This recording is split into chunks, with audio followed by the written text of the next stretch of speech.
Awalnya, hanya teh hangat dan obrolan ringan di taman belakang rumah. Tapi, siapa sangka, dari secangkir teh, berlanjut ke genggaman tangan, lalu ke ajakan yang membuat Yuni terdiam. "Mbak Yuni, malam ini temani saya nonton film Jepang ya?" Yuni tak langsung menjawab, tapi sorot mata Pak Denny, majikannya yang duda kaya, membuat pikirannya berkecamuk. Film Jepang? Di malam hari? Hanya berdua? Apa maksud Pak Denny sebenarnya? Dan malam itu, pintu ruang tengah tertutup perlahan.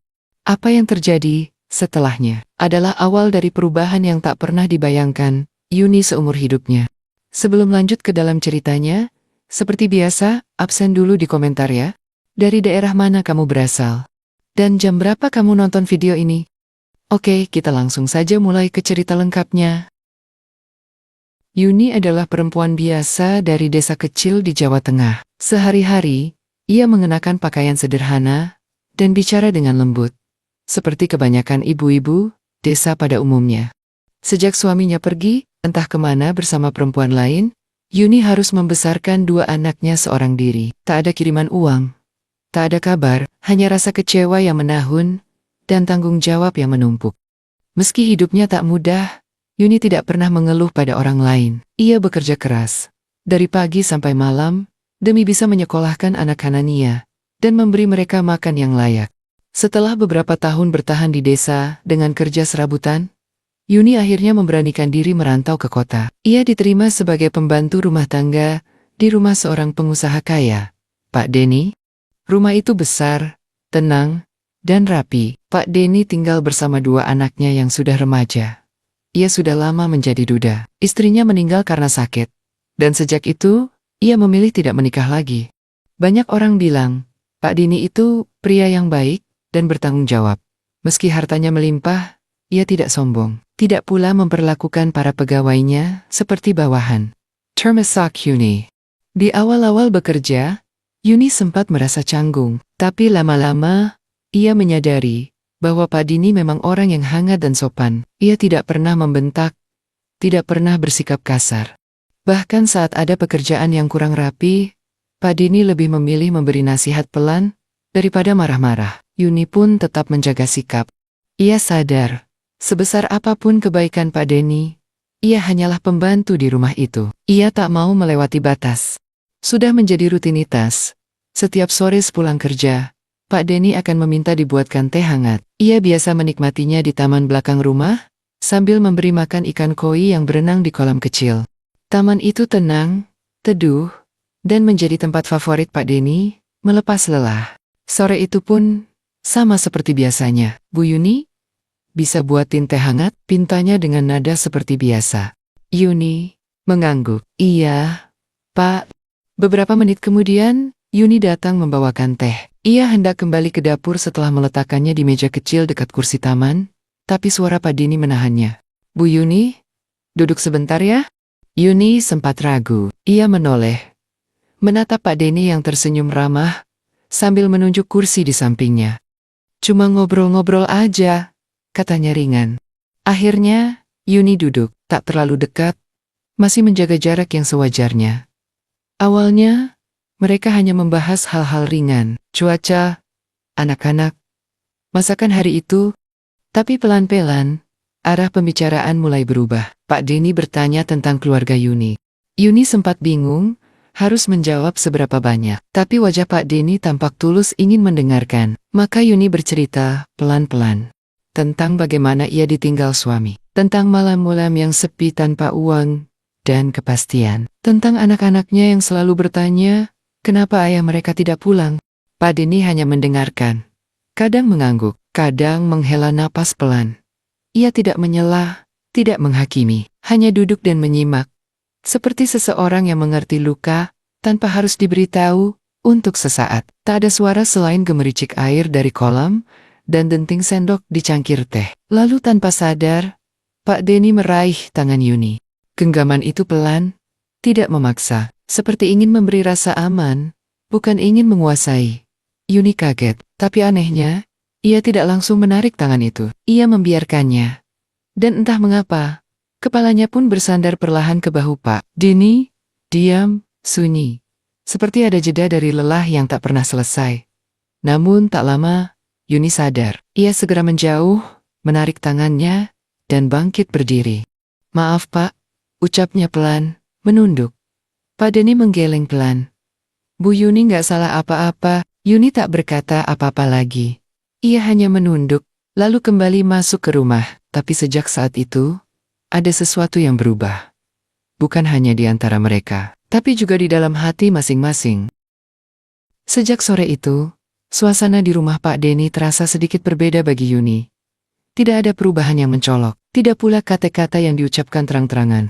Tapi ada yang pelen-pelen, bergeser di dalam hati. Sesuatu yang sebelumnya tidak pernah terlintas, kini perlahan tumbuh diam-diam, tapi nyata. Yuni masih menjalani tugasnya seperti biasa, membersihkan rumah, menyiapkan makanan, mencuci pakaian. Ia tetap menjaga sikap, tetap bicara seperlunya, tetap menghindari tatapan yang terlalu lama. Tapi pikirannya kadang melayang. Kembali pada sore itu, ketika tangan mereka sempat saling menggenggam, dan kepalanya bersandar di bahu Pak Denny. Ia tidak tahu apa yang merasukinya waktu itu. Mungkin karena ia terlalu lelah, mungkin karena merasa ada seseorang yang benar-benar mendengar. Bukan sekadar mendengarkan.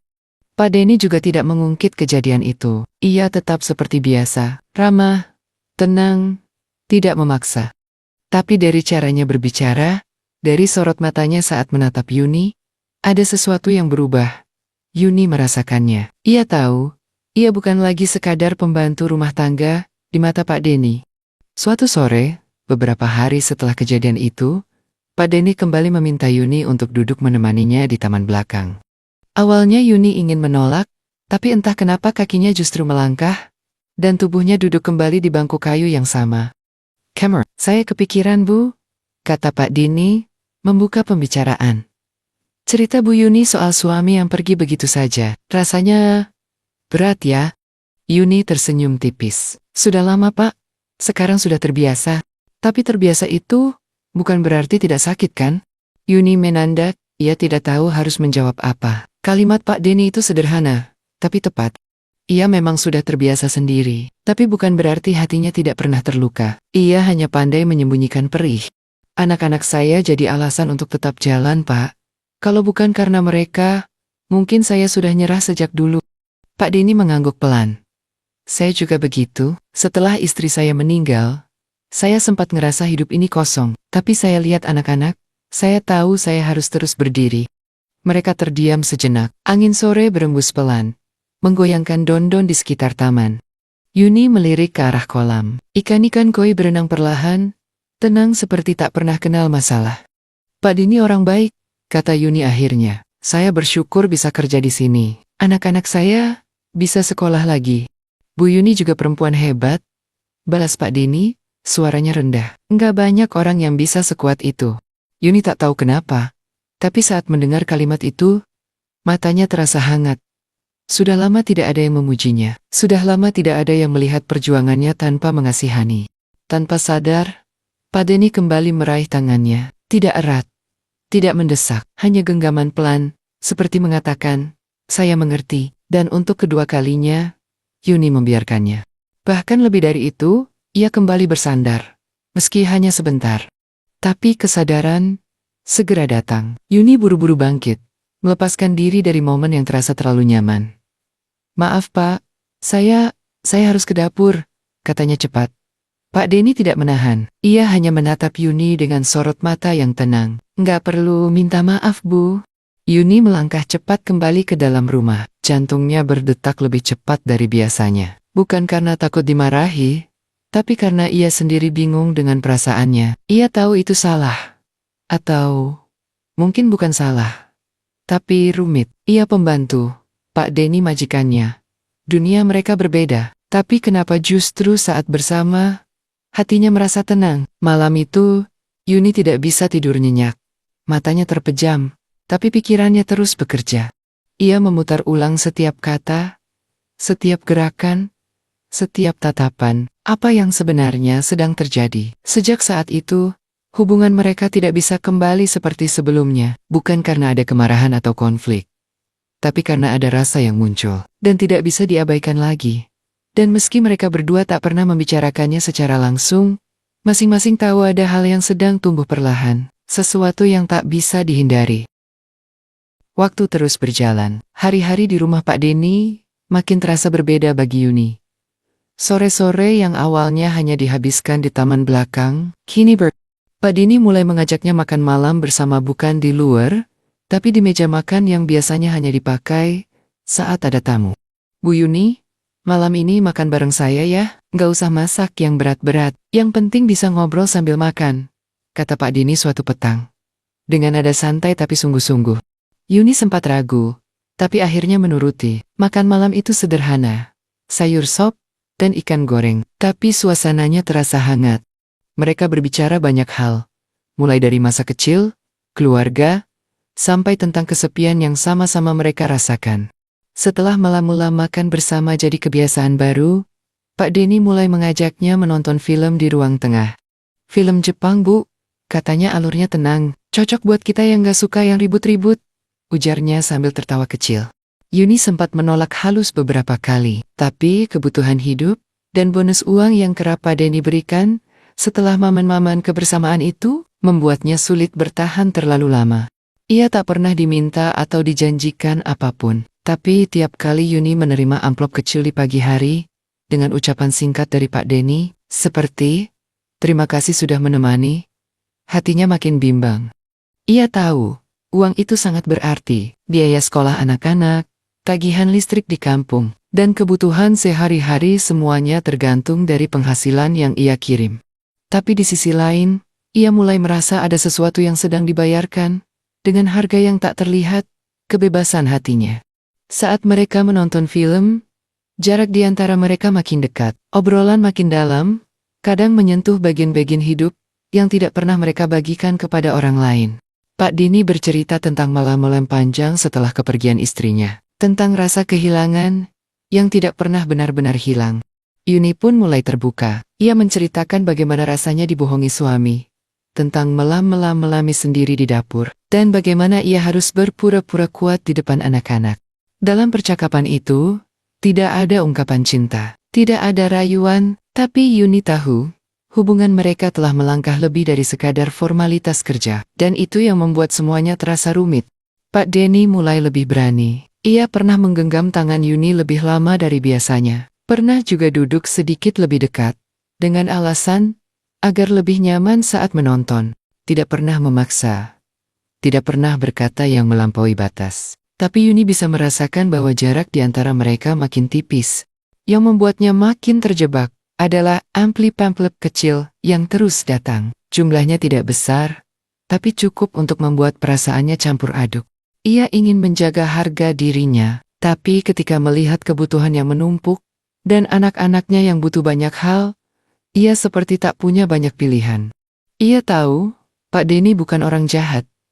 Ia tidak mempermainkan, tapi justru karena itulah, Yuni makin bingung, karena perasaan yang tumbuh tidak berasal dari tekanan, tapi dari kenyamanan yang tulus, dan itu jauh lebih sulit ditolak. Yuni sering terjaga di malam hari, merenung sendiri, bertanya-tanya apakah ia sedang mengambil jalan yang benar, atau sedang melangkah ke arah yang bisa menyakitinya suatu hari nanti. Ia masih bekerja, tapi kini, bekerja terasa bercampur dengan perasaan yang tidak pernah ia rencanakan. "Kalau saya terlalu sering ganggu waktu Bu Yuni, bilang ya," kata Pak Denny suatu malam setelah film selesai. Yuni hanya tersenyum. "Enggak, Pak. Saya juga senang ngobrol sama Bapak." Jawaban itu tulus, tapi juga berisi kebingungan. Ia memang senang, tapi juga takut. Takut kalau perasaan ini akan membawa ia terlalu jauh, dan tak bisa kembali lagi. Di antara makan malam, obrolan, film, dan bonus uang, Yuni makin terseret ke dalam dunia yang tak ia pahami sepenuhnya. Antara cinta yang tumbuh diam-diam, dan profesionalitas yang pelan-pelan mulai kabur batasnya. Malam itu, suasana rumah terasa lebih hening dari biasanya. Setelah film Jepang yang mereka tonton bersama berakhir, Yuni bersiap pamit seperti biasa. Tapi langkahnya terhenti ketika Pak Denny tiba-tiba berkata pelan, "Bu Yuni, sebentar? Bisa temani saya sebentar lagi?" Yuni menoleh, sedikit bingung, tapi mengangguk. Ia duduk kembali di ujung sofa, menjaga jarak seperti biasa. Pak Denny duduk di tempatnya, menunduk sebentar, lalu menarik napas dalam-dalam. Saya sudah lama memikirkan ini, Bu.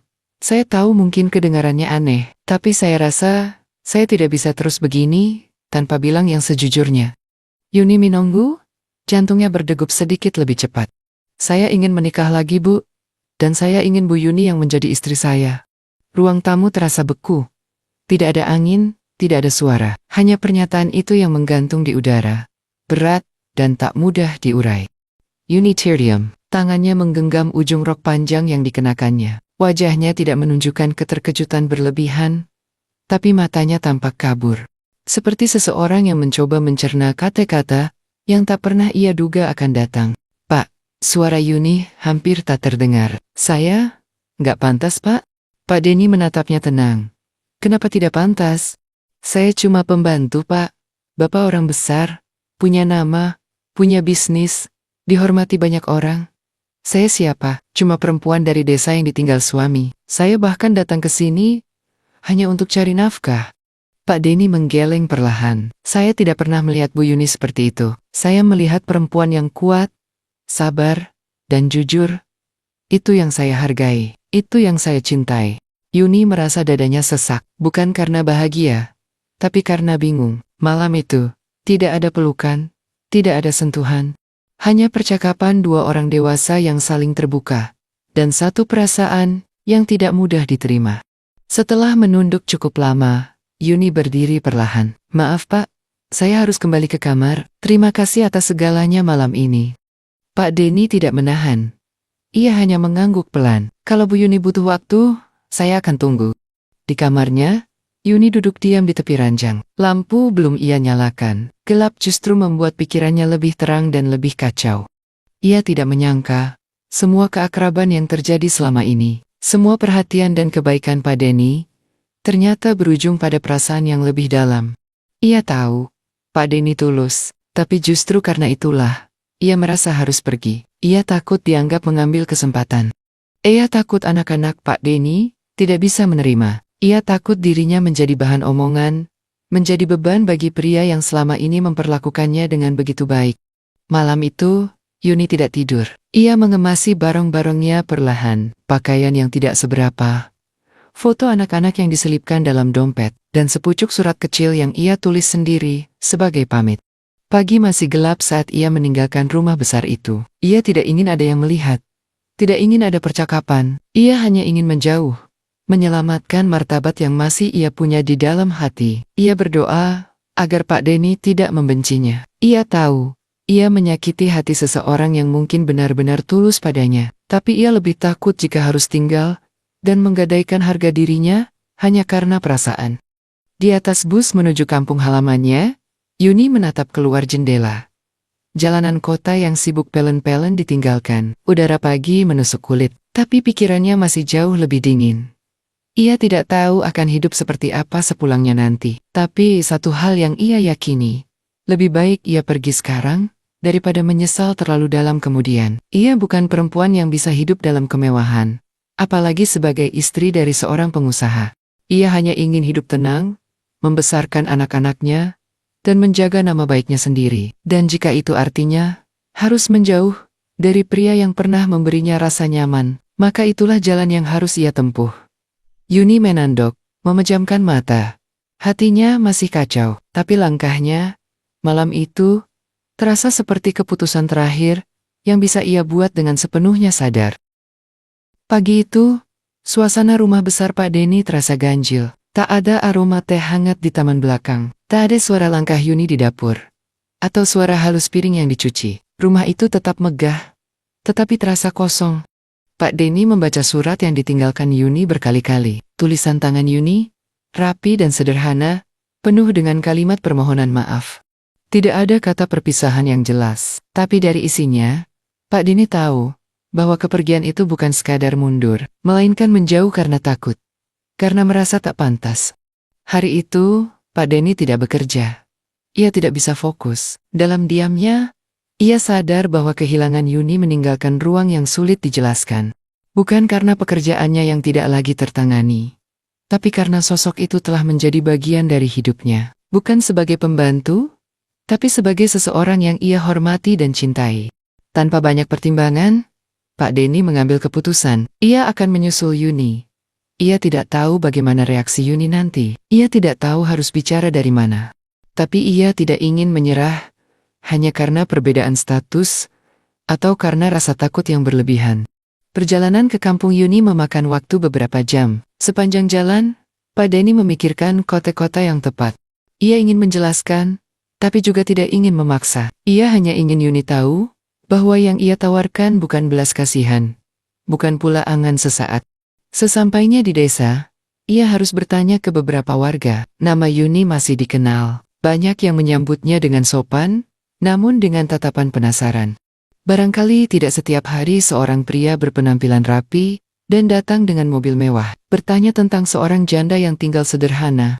Akhirnya, seorang ibu tua menunjukkan arah rumah Yuni. Rumah kecil itu berdiri di ujung jalan tanah, beratap seng, dan dikelilingi pohon pisang. Tidak istimewa, tapi bersih dan rapi.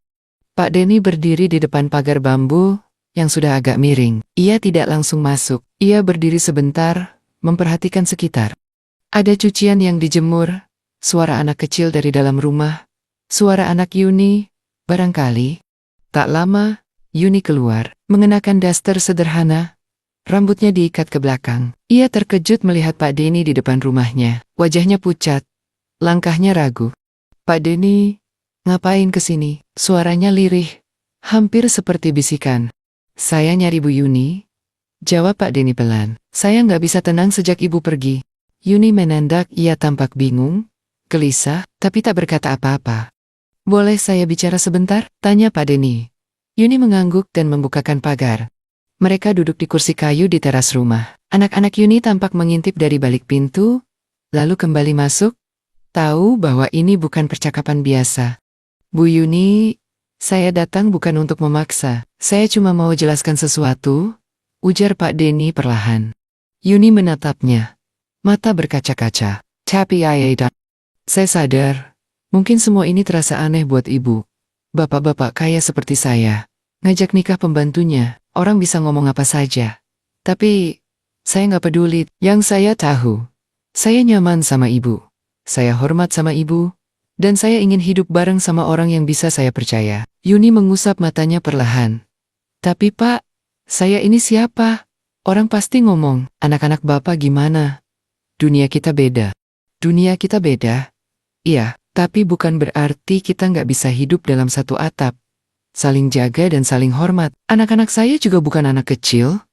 Mereka tahu saya kesepian. Mereka tahu saya butuh teman hidup. Dan saya yakin mereka akan bisa terima kalau lihat sendiri siapa Bu Yuni yang sebenarnya. Yuni menatapnya lama. Air mata mulai mengalir. Pelan, tapi tak bisa dibendung. Ia tak menyangka bahwa seseorang sekeras dan setenang Pak Denny akan datang sejauh ini, hanya untuk berkata seperti itu. Mereka tidak langsung memutuskan apapun hari itu. Tapi sahur itu, Yuni untuk pertama kalinya merasa dilihat bukan dari apa yang ia punya, tapi dari siapa dirinya. Bukan dari masa lalunya, tapi dari caranya bertahan. Dan dalam kesederhanaan itu, cinta yang ditawarkan Pak Denny terasa lebih murni dari apapun yang pernah ia alami sebelumnya. Pak Denny menghela napas. Saya nggak datang ke sini karena kasihan. Saya datang karena saya yakin. Saya ingin ibu jadi istri saya, bukan pembantu saya. Saya ingin pulang bareng ibu, bukan sendirian lagi. Setelah pertemuan itu, Yuni membutuhkan waktu untuk berpikir. Ia tidak langsung menjawab lamaran Pak Denny. Ia memikirkan anak Anania. Memikirkan apa yang akan dikatakan orang-orang di kampung. Memikirkan masa lalunya yang penuh luka. Tapi yang paling sulit adalah menghadapi dirinya sendiri. Meyakinkan bahwa ia memang layak untuk dicintai dan dihormati, bukan sekadar dikasihani. Beberapa hari kemudian, Yuni menghubungi Pak Denny melalui pesan singkat. Ia meminta waktu dan tempat yang netral untuk bertemu. Bukan di rumah Pak Denny, bukan di rumahnya. Mereka akhirnya bertemu di sebuah warung makan di kota kecil terdekat. Tanpa banyak basa-basi, Yuni menyampaikan keputusannya. Ia menerima lamaran Pak Denny. Bukan karena harta, bukan pula karena status, tapi karena Yuni akhirnya percaya bahwa cinta yang datang padanya bukan pura-pura, bahwa seseorang seperti Pak Denny bisa melihat dan menghargai perjuangan seorang wanita yang tidak punya apa-apa, kecuali keteguhan hati dan kesetiaan. Persiapan pernikahan mereka dilakukan secara sederhana, namun penuh kesungguhan. Pak Denny tidak menggelar pesta mewah. Ia menghormati keinginan Yuni untuk menjaga suasana tetap tenang dan tidak mencolok. Yang hadir hanya keluarga dekat dan beberapa rekan kerja Pak Denny yang sudah mengenal Yuni sebelumnya.